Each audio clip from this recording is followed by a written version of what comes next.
kochani, and welcome back to my kitchen. Today we have such a rainy and gloomy day, and you know, the kind of day that the best is just to sit at home and go under the blanket and read a good book. And while you're doing this, maybe snack on something delicious and comforting. So I thought I will actually share with you today recipe for socca. Socca is actually Italian, primarily in Italy, a little bit in France, to use flat bread that it's made out of chickpea flours, and it could be really easier to make it. I love it for the absolutely unique and very delicious flavor. If you like chickpeas, if you like hummus, you will definitely fall in love with it. And also the easiness of making it. Nutritional values are wonderful too. We know that chickpeas are superfoods. They have so many wonderful health benefits, and they are loaded with proteins. So we will today we will make the flatbreads, and we will make very simple stuffing, and the stuffing will be with mixed vegetables, which I will just use whatever I found in my refrigerator, but this may be just inspiration for you to just explore your own flavors and your combination. So I will be using today a little bit of eggplant that I had in my fridge. I got a little piece of pepper, yellow, orange, mushrooms, just regular mushrooms, white mushrooms that I sliced before, garlic, always garlic, and a little leeks, because honestly I didn't feel like peeling onions, so I will be using leeks. But before we will start working on our veggies, let's prepare the batter. The batter you can make ahead of time and keep it in the refrigerator for a day, even two, and have it on hand ready whenever you need it. We will make it now and let it sit for about 15 minutes.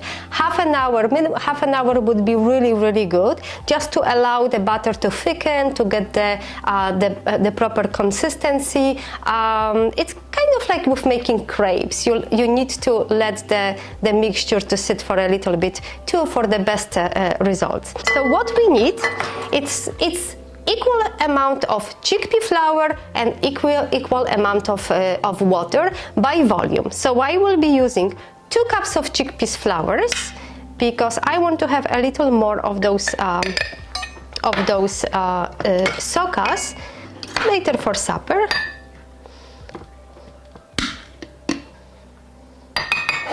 Chickpea flour you can very easily purchase at any Asian, Indian stores. That's where I got my chickpea flour. If not, you have very strong, very good food processor, then you definitely could put the dried chickpeas and just blend it until it becomes powdery, because that's what it is, chickpea flour. It's nothing else than just powdered chickpeas, dried chickpeas. So I have 2 cups of chickpea flour, and now we will add 2 cups of water, just regular. I have filtered room temperature water. Sometimes you might need a smidge more or less of water. It all depends how fine and how moist your flour is. But what I usually suggest to do, just have the measurements 1-to-1, and then I will show you what kind of consistency you're looking for, and you might add a little more flour or a little bit more water. Okay, so now with my whisk, it's the best to work with whisk. I'm just whisking the batter to let everything nicely incorporate. And I will add a pinch of salt. I have gray sea salt, just a pinch of salt.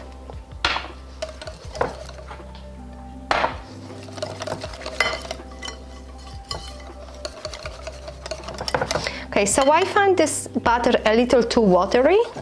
I guess maybe I add a little bit too much water. So I will add, this is like third of a cup of flour. And it looks like we are getting exactly where we should be.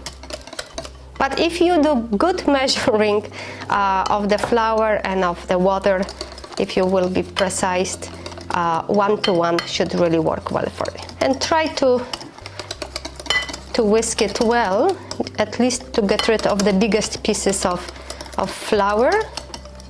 And we will leave it aside to rest, as I mentioned before, and that's when the smaller pieces will completely dissolve. Okay, so now, right now the batter may be a little thinner than it will become after the time that we let it sit. So for now it's very, very good. I'm going to cover it with a clean kitchen towel and just set it aside. Okay, so the batter is resting, and in the meantime we will prepare a little stuffing, vegetable stuffing. So first thing first, we will go with mushrooms. I have my my frying pan preheated to about medium high. So mushrooms are already sliced, and now I will take my eggplant. I love eggplant. It's eggplant is very mild in flavor, so it really goes well pretty much with anything. You can add any of your favorite spices, and it's very healthy too. It has a lot of water. And eggplant I will quickly dice.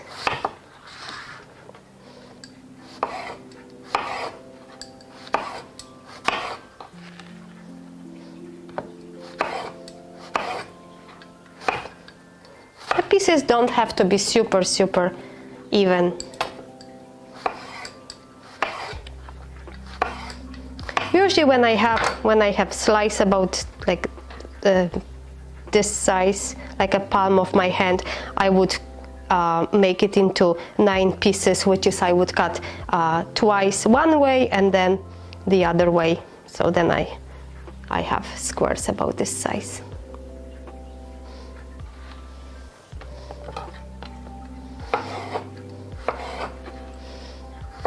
This one was smaller, so just in 6 pieces. Okay, so the frying pan is nice and hot. I will just pour a little bit, about 2 tablespoons of olive oil.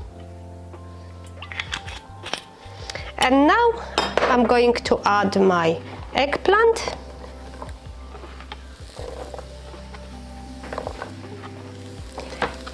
And mushrooms together. I'm starting with eggplant and mushrooms because they have a lot of water, and I need to just evaporate it and to let it caramelize. So this mixture is going back on the stove on high. And now our eggplant and mushrooms are getting the nice brown color, so I have time to chop the rest of my veggies. If you would like to use onion, please do. You can slice onions, you can quarter them, however you like. I am using leeks. I love leeks. Leeks are wonderful. They are amazing for cleansing our body. Some leeks that I get from my friend farmer are really, really intense in flavor. So here we have leeks. And here I have a little bit of pepper.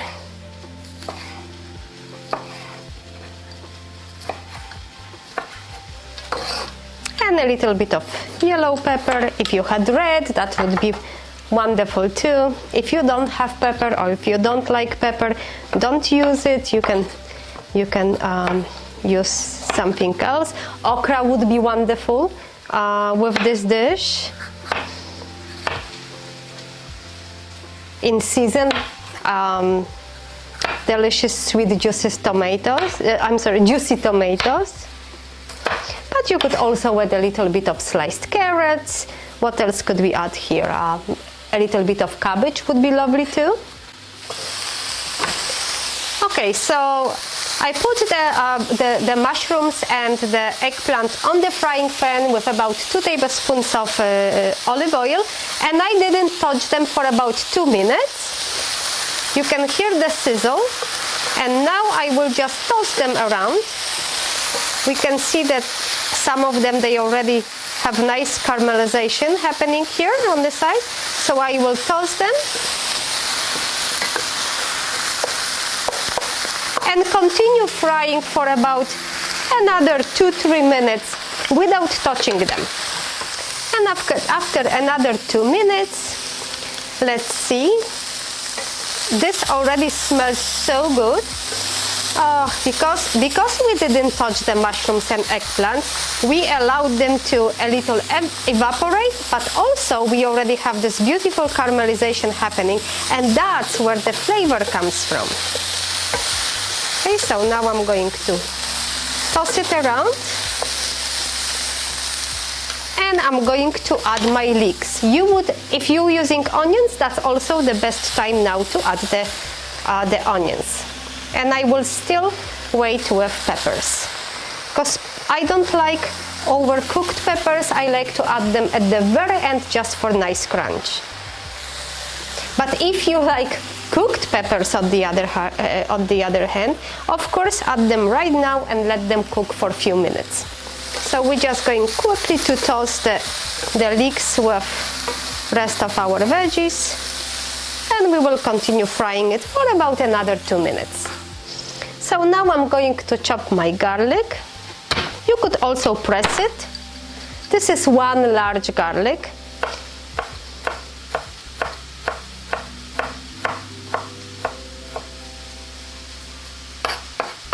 Okay, so garlic is ready, peppers are ready. So I will use just a few olives, maybe 3-4 olives. Those olives I have here, they are in spicy marinade. But you could add any olives you like. You could also add capers. I'm just going to remove the pit.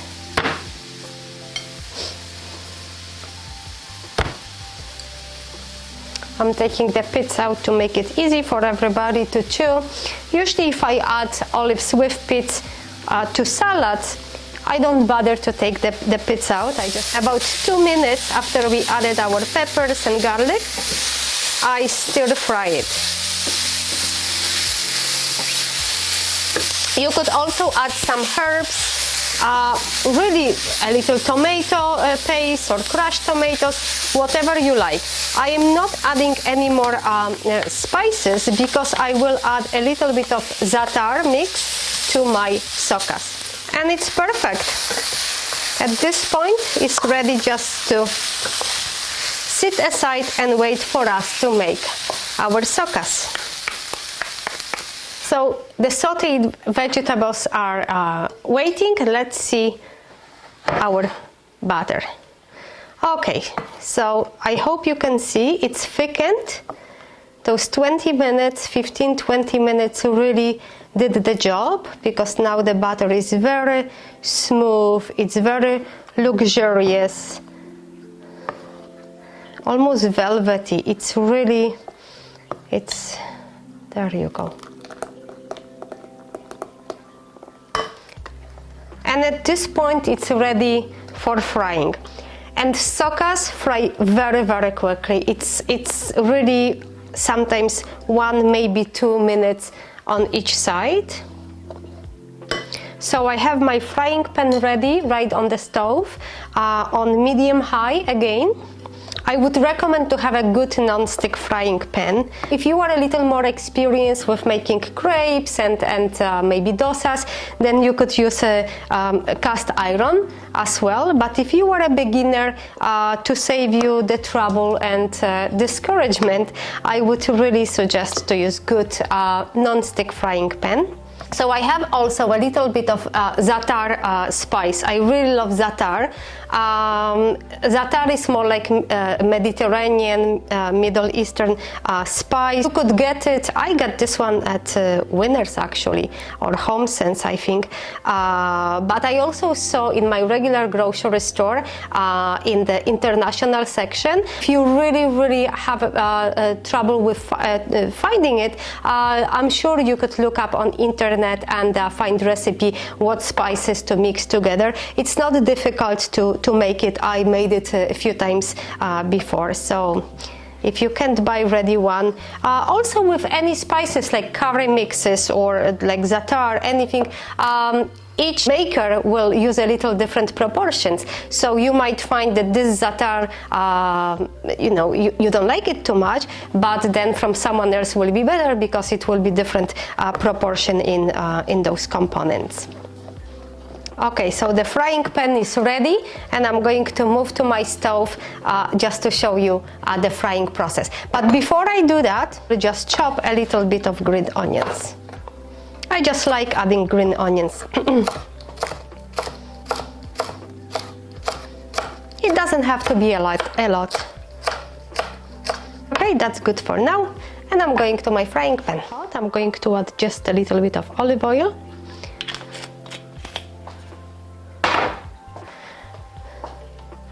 And now we're adding our butter.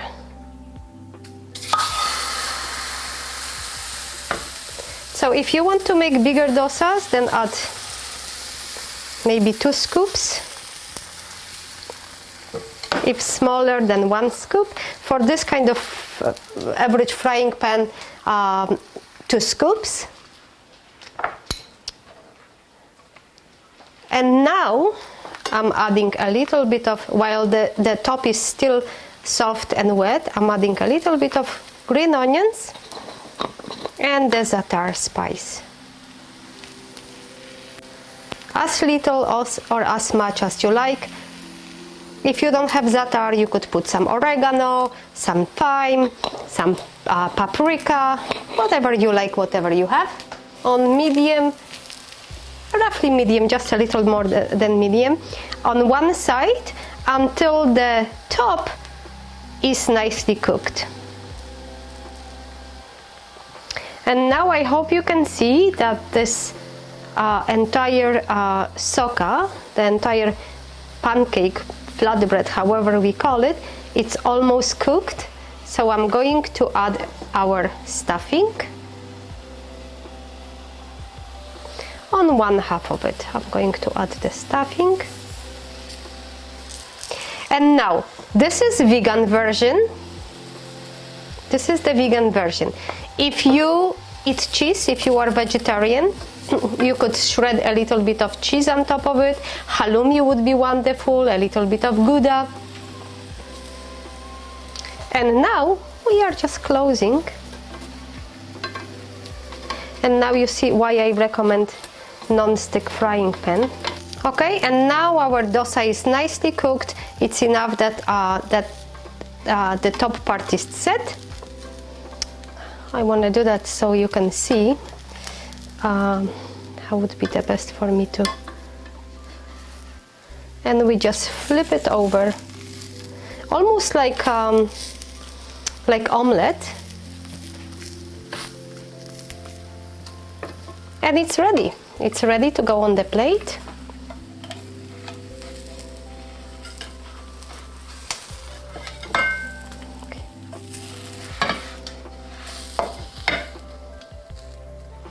There you go. And our socca is ready.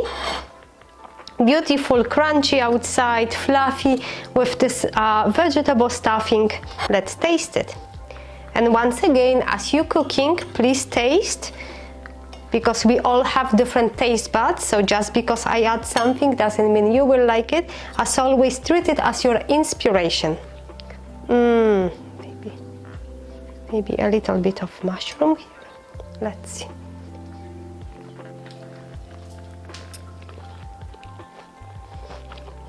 Beautiful for breakfast. It will give you energy for at least half of a day, stopping you from snacking and thinking about sweets and chocolate bars in the meantime.